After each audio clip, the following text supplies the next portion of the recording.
નમસ્કાર વિદ્યાર્થી મિત્રો, હું કાર્તિક પ્રજાપતિ ફરી એકવાર આપ સૌનું આપણી આ ચેનલ ડેલ્ટા એકેડમીમાં હાર્દિક સ્વાગત કરું છું. વિદ્યાર્થી મિત્રો, ઘણા સમય પછી આપણે આજે મળ્યા છીએ. આજે હું તમને ધોરણ 12 એનો ટોપિક છે ચેપ્ટર છે વિકલિતના ઉપયોગો.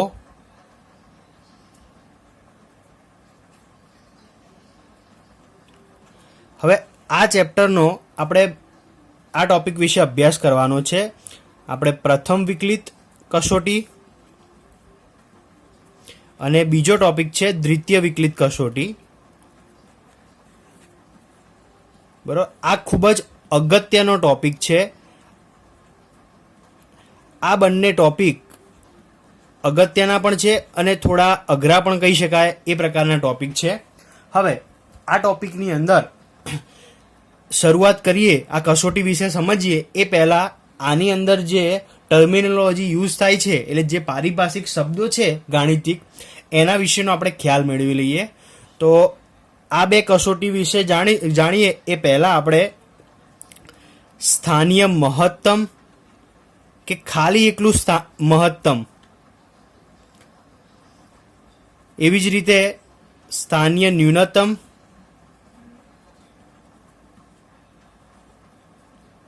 કે ખાલી એકલું ન્યૂનતમ. બરાબર, જો ઘણીવાર હું સ્થાનીય ન્યૂનતમ વાપરું છું અને ઘણીવાર ખાલી એકલું ન્યૂનતમ, તો બંને વસ્તુ એક જ છે. બરાબર, અને વૈશ્વિક અથવા તો નિરપેક્ષ, વૈશ્વિક શબ્દ ના વાપરવો હોય તો તમે નિરપેક્ષ મહત્તમ મૂલ્ય અને વૈશ્વિક અથવા તો નિરપેક્ષ ન્યૂનતમ મૂલ્ય, બરાબર, તથા નિર્ણાયક સંખ્યા, ત્યારબાદ નતિબિંદુ. હવે આ બધા વિશેનો ખ્યાલ આપણને સ્પષ્ટ રીતે હોવો જોઈએ, તો જ આપણે પ્રથમ વિકલિત કસોટી અને દ્વિતીય વિકલિત કસોટીનો આપણે ઉપયોગ કરી શકીએ છીએ. બરાબર, તો સૌથી પહેલાં આપણે આ 6 ટર્મિનોલોજી છે એનો આપણે અભ્યાસ કરીએ. ત્યારબાદ આપણે પ્રથમ વિકલિત કસોટી અભ્યાસ કરીએ અને પછી દ્વિતીય વિકલિત કસોટીનો અભ્યાસ કરીએ. બરાબર, તો સૌ પ્રથમ આપણે એક વિધેયનો તમને ગ્રાફ દોરું છું. ધારો કે કોઈક આ પ્રકારનું વિધેય છે, કંઈક આ પ્રકારનું વિધેય છે. અહીંયા તમને એક વિધેયનો આલેખ આપેલો છે. માની લો કે કંઈક આવા પ્રકારનો આલેખ છે. હવે આ એક્સ અક્ષ છે, અહીંયા વાય અક્ષ છે, એટલે વાય બરાબર આપણે એફ એક્સ કહીએ છીએ. બરાબર, આ ધારો કે બિંદુ હોય એક્સ અક્ષ ઉપરનું, એ બિંદુ છે, અને આ બિંદુ છે ધારો કે બી છે. બરાબર, અહીંયા એ અને બી સરખા નથી હો. હવે અહીંયા જોઈ શકાય છે કે આ ગ્રાફ છે એની ઉપર આ આલેખમાં તમને કોઈક જગ્યાએ આમ એકદમ ઊંચામાં ઊંચી કિંમત મળતી હશે, એટલે એકદમ ટેકરીવાળો શૃંગવાળો ભાગ હશે. એટલે આ કોઈ બિંદુ આગળ છે. ધારો કે માની લો કે આ બિંદુ આપણું સી છે. શું છે? સી છે. અને સી આગળ આ કિંમત, વિધેયની કિંમત શું મળશે? F of C. એટલે અહીંયા મળશે, અહીંયા આવશે એફ ઓફ સી છે. ઓકે, તો હવે ધારો કે આ જે સી છે, સી બિલોંગ્સ ટુ એ બી માટે વિવૃત અંતરાલ એ બી માટે જો તમને એફ ઓફ સી છે, એફ ઓફ એક્સ માટે કોઈક સી એવો હશે આ એ બી અંતરાલનો કે જે દરેક એફ એક્સ માટે એના કરતાં એફ ઓફ સી એ મોટા થશે. બરાબર, એટલે ત્યારે આપણે શું કહીશું? આને મહત્તમ મૂલ્ય. શું કહીશું આપણે? સ્થાનીય મહત્તમ કહીશું. સ્થાનીય મહત્તમ અથવા તો મહત્તમ કહી દો તો પણ ચાલે. આને કહેવાશે સ્થાનીય મહત્તમ. બરાબર, અથવા તો મહત્તમ મૂલ્ય.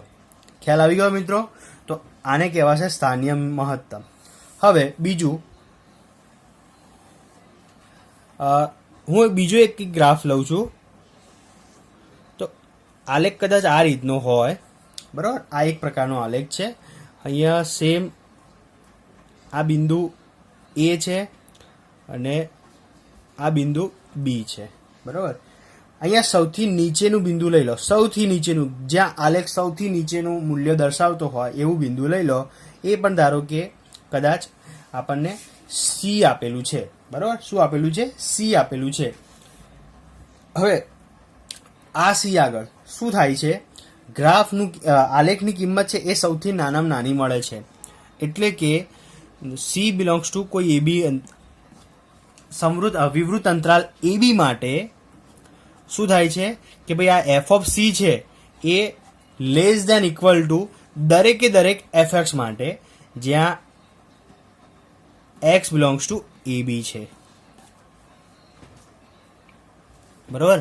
અહીંયા કોઈક એવો સી મળશે, કોઈક સી બિલોંગ્સ ટુ, સેમ અહીંયા પણ કોઈક સી એવો મળે છે કે જેથી આ એફ ઓફ સી છે એ દરેકે દરેક એફ એક્સ માટે less than or equal to થાય છે. તો આ કેસની અંદર આ જે સી બિંદુ છે, એટલે કે આ જે આલેખમાં એફ ઓફ સી મળે છે આપણને, તો એ શું થઈ જશે? સ્થાનીય ન્યૂનતમ કિંમત મળે છે ત્યાં, એવું કહેવાય. શું કહેવાશે? સ્થાનીય ન્યૂનતમ મૂલ્ય કહેવાય. ખ્યાલ આવી ગયો? સ્થાનીય ન્યૂનતમ, અથવા ખાલી એકલી ન્યૂનતમ કિંમત કહીશું તો પણ ચાલશે. ઓકે. હવે વિદ્યાર્થી મિત્રો, એવું જરૂરી નથી કે દરેક આલેખની અંદર માત્ર એક જ મહત્તમ મળે અને એક જ ન્યૂનતમ મળે, બરાબર. પણ કદાચ ઘણીવાર આવું પણ હોય છે કે આ રીતનો કોઈ ગ્રાફ હોય, માનો કદાચ આ રીતનો કોઈ ગ્રાફ છે, બરોબર. તો અહીંયા જુઓ, તમને હું એક અંતરાલ વ્યાખ્યાયિત કરી દઉં છું. એ આટલેથી લઈને આ અંતરાલ, ધારો કે અહીંયા આપણને આ અંતરાલ માટે, બરોબર, અહીંયાથી લઈને આ અંતરાલ માટે આ કિંમત કેવી છે? એકદમ ઊંચી કિંમત છે, મહત્તમ છે. એ કયું બિંદુ છે? C1 છે. આ ધારો કે C2 છે. એવી રીતે આ C3 છે. તો અહીંયા C4 છે. એવી રીતે અહીંયા C5 છે. અલગ અલગ બિંદુઓને મેં નામ આપી દીધા છે, બરોબર. C1, C2, C3, C4, C5 આ અલગ અલગ બિંદુને નામ આપ્યા છે, બરોબર.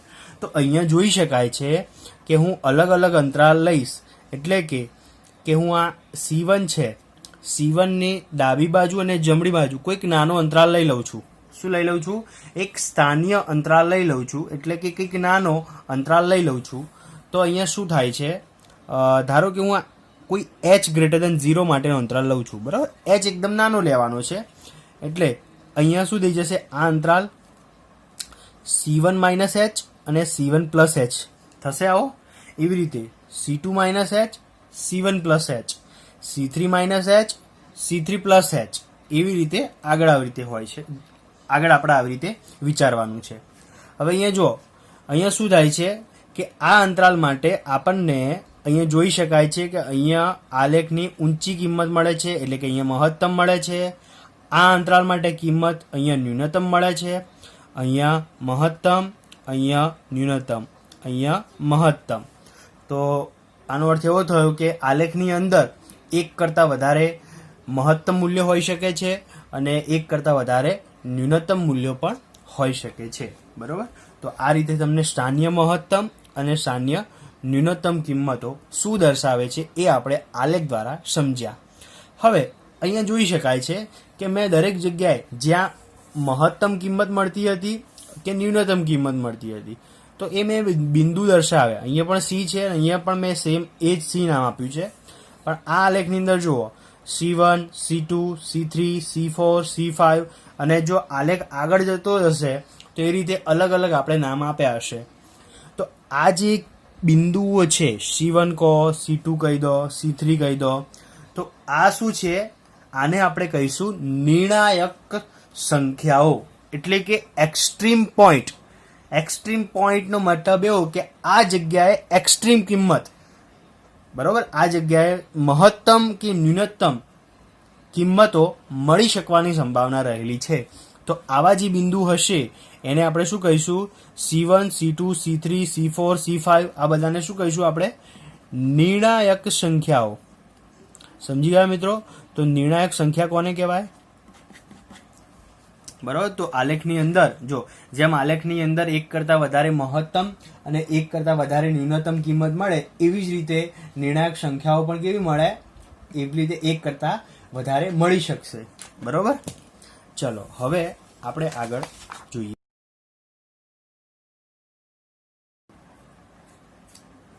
ક્યારેક કોઈ વખતે તમને એક આવું થશે કે જ્યાં વિધેય જે છે એ જેમ આપણે મહત્તમ કે ન્યૂનતમ કિંમતો મળી એમ ના થાય, પરંતુ કંઈક આ પ્રકારનું વિધેય હોય. દેખો અહીંયા તમે આલેખની અંદર જોઈ શકો છો. આ ધારો કે આ એ કિંમત છે અને આ માની લો કે આ બી કિંમત છે. હવે અહીંયા શું થાય છે કે અહીંયા આની વચ્ચે એવું કોઈ જ સી મળતો નથી કે જ્યાં કિંમત એકદમ ઊંચી હોય એટલે કે મહત્તમ હોય કે એકદમ નીચી એટલે કે ન્યૂનતમ હોય. એવું પોસિબલ થતું નથી. પણ તમને એન્ડ પોઈન્ટ ઉપર જુઓ, આ જે એન્ડ પોઈન્ટ ઉપર છે ને, તો એન્ડ પોઈન્ટ ઉપર શું થાય છે? ત્યાં કિંમત બી આગળ એકદમ મહત્તમ મળે છે અને એ આગળ એકદમ ન્યૂનતમ મળે છે. બરોબર. એટલે તમને કોઈ આવી ટેકરી જેવો ભાગ જોવા મળતો નથી. એટલે કે સ્થાનીય આપણે મહત્તમ લીધું હતું, તો અહીંયા જો મહત્તમ માટે કેવી રીતે આવી રીતે ઊંચો ટેકરીવાળો ભાગ મળતો હતો અને ન્યૂનતમ માટે આવી રીતે આ ખીણ જેવો ભાગ મળતો હતો. બરોબર. આને આપણે શૃંગ કહીશું અને આને કહીશું આપણે ગર્ત. બરોબર. તો આવો કોઈ ભાગ ન મળતો હોય, બરોબર, તો એ સી ને શું કહીશું આપણે? સી ને ધારો કે કોઈ સી હોય તો એને શું કહેવાય? નતિ બિંદુ. શું કહેવાય? નતિ બિંદુ. એટલે ત્યાં આગળ વિધેયને મહત્તમ કિંમત પણ નથી અને વિધેયને ન્યૂનતમ કિંમત પણ નથી. સમજી ગયા? ઓકે. હવે આપણે એક પ્રમેય જોઈશું અને પછી પ્રથમ વિકલિત કસોટી ના આપણે પદો લખીશું કે કેવી રીતે આનો અમલ કરી શકાય છે. બરાબર. પ્રમેય નંબર 2. પ્રમેય શું કહેવા માંગે છે કે જો એફ, બરાબર, આપણું કોઈ વિધેય હોય એફ, એ કોઈ અંતરાલ એ બી છે, એટલે આઈ બરાબર એ બી લઈએ છીએ. બરાબર. એને આઈ અંતરાલ લઈ લઈએ છીએ અને આઈ અંતરાલ શું છે? વિવૃત અંતરાલ એ બી ઉપર વ્યાખ્યાયિત છે. અને આની અંદર જ કોઈ સી હોય એટલે સી બિલોંગ્સ ટુ આઈ લઈ લો, એટલે એ બી લઈ લો.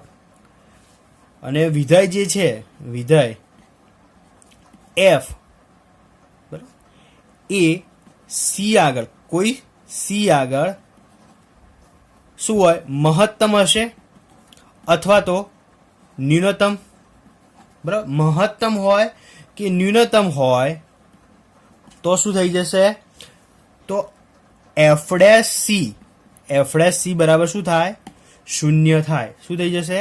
એફ ડેશ સી બરાબર શૂન્ય થશે અથવા એક્સ બરાબર સી આગળ એફ એ વિકલન્ય નહીં હોય, એટલે કે વિકલન્ય નથી.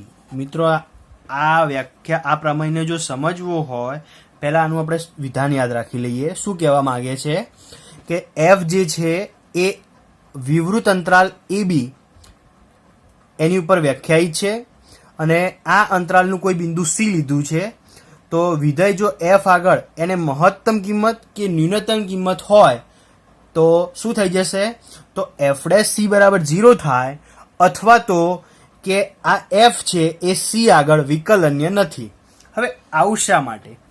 તો તમને ખ્યાલ છે કે આ જે બિંદુ આપણે જોયું મહત્તમ માટે ચેક કરીએ મહત્તમના આલેખની અંદર, તો અહીંયા સી આગળ સૌથી ઊંચી કિંમત મળી હતી. તો આ એફ ડેશ ઉપર તમે શું દોરો? સ્પર્શક દોરો. તમને ખ્યાલ છે સ્પર્શક હોય એફ ડેશ સી એટલે શું થઈ જશે? સ્પર્શક. તો આ સ્પર્શક કેવો હશે? સમક્ષિતિજ હશે. અને જો સમક્ષિતિજ હશે તો સ્પર્શકનો ઢાળ એટલે કે એફ ડેશ સી શું થઈ જશે? એફ ડેશ સી એટલે કે એફ ઓફ સી નું વિકલન શું થઈ જશે? શૂન્ય થઈ જશે. એટલે ખ્યાલ આવી ગયો. તો સૌથી ઊંચો ભાગ હોય કે સૌથી નીચો ભાગ હોય ત્યાં શું થઈ જશે? વિકલન હંમેશા શૂન્ય થઈ જશે, કેમ કે ત્યાં આગળનો સ્પર્શક એ એક્સ અક્ષને હંમેશા સમાંતર જ હશે. ઓકે. અથવા બીજું પણ કહ્યું છે કે ભાઈ 0 નહીં થતું હોય તો શું હશે? એ વિકલન્ય જ નહીં હોય. એવું કેમ છે? તો એવું આ જે વિકલન્ય નથી એ કયા કેસ માટે છે? તો એ નતિ બિંદુ માટે છે. તો તમે અહીંયા જોઈ શકો છો કે આ જો છેલ્લા અંત્ય બિંદુઓ છે, બરોબર, આ અંત્ય બિંદુ આગળ તમને મહત્તમ અને ન્યૂનતમ કિંમત મળે છે. પણ હવે તમે આ અંત્ય બિંદુ આગળ હોય ને તો ત્યાં તમે વિધેય વિકલન્ય નથી. આપણને ખબર છે કે કોઈ પણ વિધેય હોય એ એના અંત્ય બિંદુ આગળ વિકલન્ય ન જ હોય, કેમ કે અંત્ય બિંદુ આગળ તમે સ્પર્શક દોરો તો સ્પર્શક એક જ અનન્ય મળે નહીં, બરોબર, એક જ એટલે કે અનન્ય મળે નહીં. તો ત્યાં વિધેય વિકલન્ય નથી. ખ્યાલ આવી ગયો?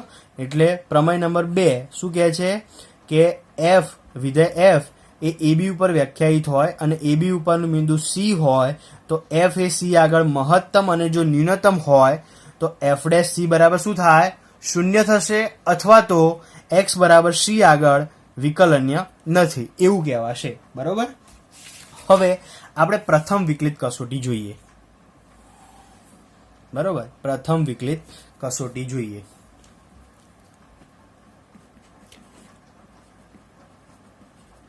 પ્રથમ વિકલિત કસોટી.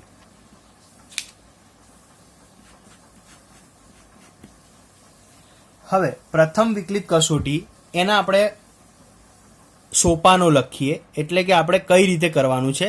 સોપાન નંબર 1 અને બાજુમાં તમને એનું એક ઉદાહરણ પણ લઈને બતાવું. બરોબર, એક દાખલો પણ આપણે જોડે ગણતા જઈએ, જેથી શું આપણને ખ્યાલ આવે કે પદોમાં શું કહેવા માંગે છે. ધારો કે હું તમને કંઈક આ પ્રકારનો પ્રશ્ન છે, બરોબર, તમને આ પ્રકારનો પ્રશ્ન પૂછવામાં આવ્યો છે કે fx બરાબર શું છે?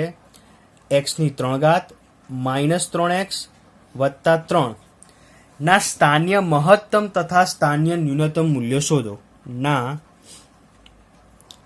સ્થાનીય મહત્તમ તથા સ્થાનીય ન્યૂનતમ મૂલ્યો શોધો. બરાબર, સ્થાનીય મહત્તમ અને સ્થાનીય ન્યૂનતમ મૂલ્યો શોધવાના કયા છે. બરાબર, તો પ્રથમ વિકલિત કસોટી એનું પ્રથમ પદ શું હશે? તો સૌ પ્રથમ f' શોધો.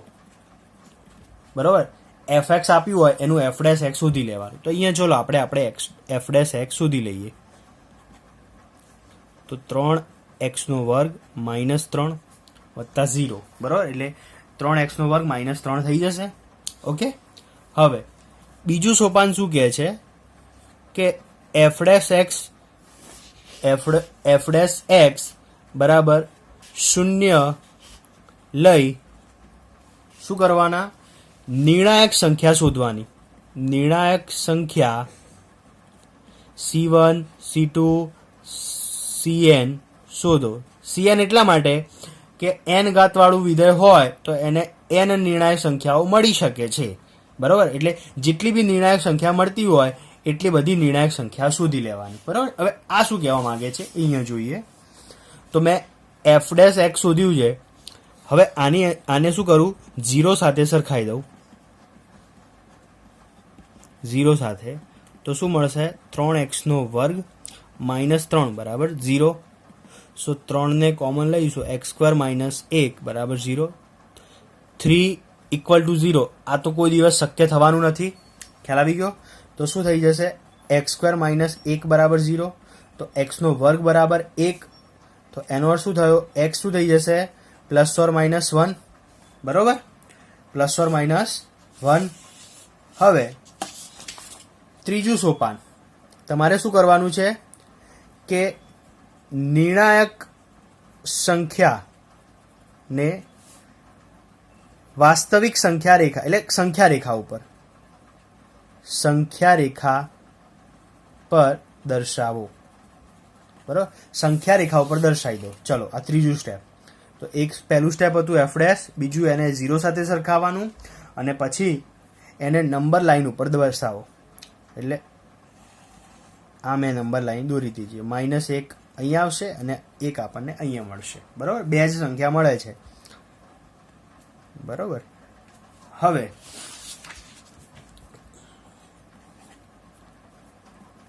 સીઆઈ દરેક સીઆઈ પર ડાબી બાજુ તથા જમણી બાજુ એ એફ ડેશ એક્સ નું મૂલ્ય ચકાસો. બરાબર, હવે આ શું કહેવા માંગે છે? સીઆઈ એટલે દરેકે દરેક, સીઆઈ એટલે C1 C2 C3 જે બી મળ્યા હોય એ બધા જ માટે એની ડાબી બાજુ અને જમણી બાજુએ એફ ડેશ એક્સ નું મૂલ્ય ચકાસવાનું છે. જોઈએ આપણે તો -1 છે. બરાબર, અહીંયા આપણે C1 લઈએ છીએ -1. હવે -1 ની ડાબી બાજુએ અને જમણી બાજુએ, સહેજ ડાબી બાજુ સહેજ જમણી બાજુએ કિંમત ચકાસી જોઈએ એફ ડેશ એક્સ ની કે ભાઈ ધન મળે છે કે ઋણ મળે છે. તો -1 ની આ બાજુ કોઈ લઈ લઈએ, સપોઝ કે -2 લઈ લો. શું લઈ લો? -2. તો અહીંયા -2 મૂકો આની અંદર, તો -2 નો વર્ગ શું થઈ જશે? 4. 4 તરી 12 અને 12 માંથી 3 જશે તો 9. તો 9 તો શું છે? પોઝિટિવ છે. એનો મતલબ શું આવે? F dash x greater than 0. F dash x greater than 0 એટલે કે પોઝિટિવ. ખ્યાલ આવે છે? પોઝિટિવ.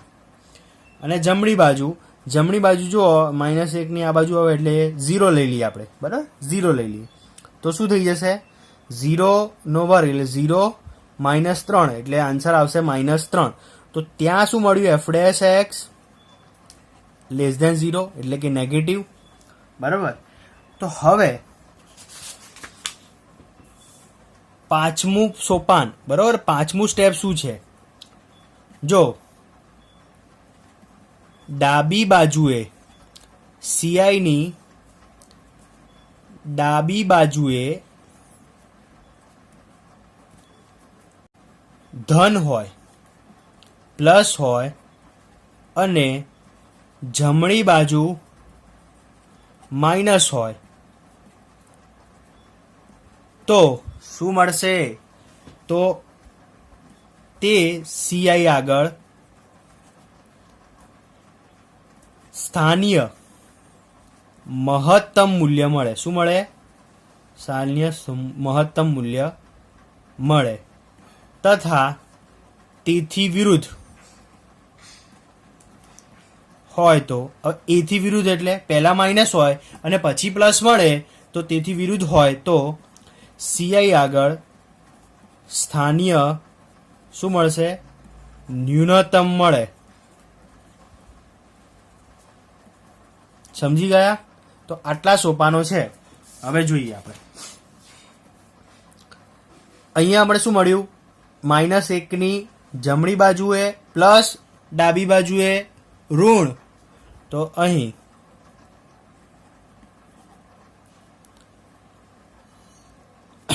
-1 ની ડાબી બાજુએ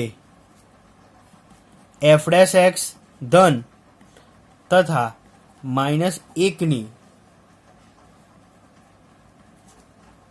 જમણી બાજુએ એફ ડેશ એક્સ કેવા છે? ઋણ છે. આથી નિયમ મુજબ પ્લસ અને માઇનસ તો શું મળે? સ્થાનીય મહત્તમ મળે. તો અહીંયા લખીશું આપણે પ્લસમાંથી ઋણમાં પ્લસ અને માઇનસ એટલે ગ્રેટર દેન લેસ દેન. તો અહીંયા શું થઈ જશે? આથી x બરાબર -1 આગળ f બરાબર વિધાય કેવું છે? સ્થાનીય મહત્તમ મૂલ્ય મળે. બરાબર, વિધાયને સ્થાનીય મહત્તમ મૂલ્ય મળે. હવે આપણે એક આગળ ચેક કરીએ તો એક આગળ ડાબી બાજુ અને જમણી બાજુ. તો એકની ડાબી બાજુએ 0 કિંમત લઈ લો તો ત્યાં ઋણ મળે છે, બરોબર. અને જમણી બાજુએ એટલે કે 2 કિંમત લઈ લો તો અહીંયા મળે છે ધન, બરોબર. એટલે અહીંયા એક માટે શું થાય છે,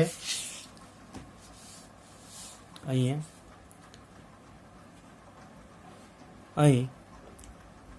એક માટે એકની ડાબી બાજુએ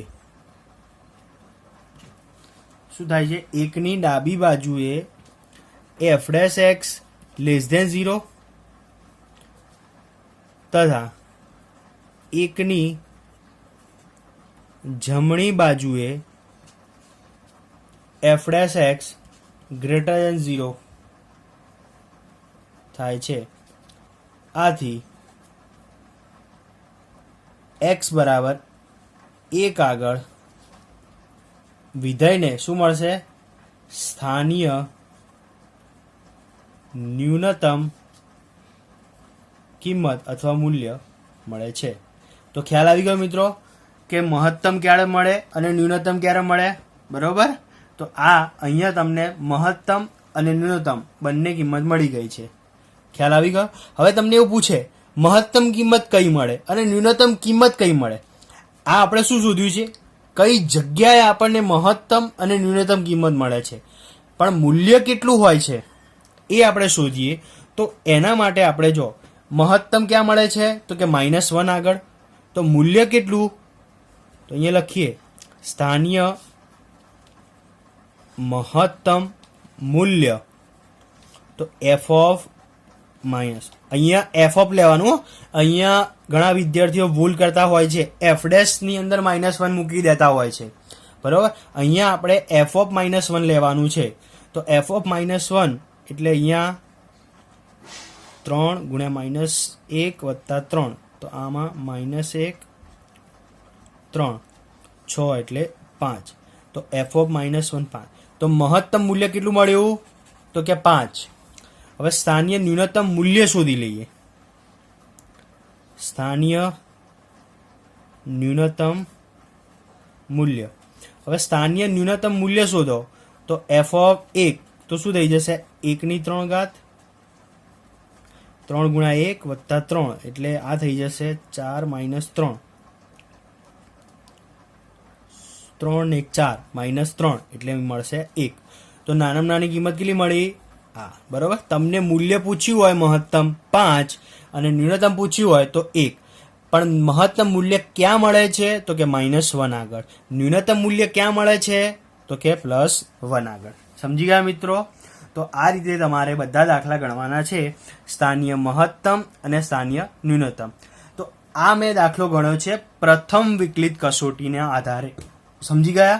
હવે આપણે એક બીજો દાખલો લઈએ કે જેમાં આપણો આ કોન્સેપ્ટ પણ ક્લિયર થઈ જાય, બરોબર. કયો કોન્સેપ્ટ, નતિ બિંદુ વાળો, બરોબર. એનો પણ આપણે એકાદું ઉદાહરણ જોઈ લઈએ.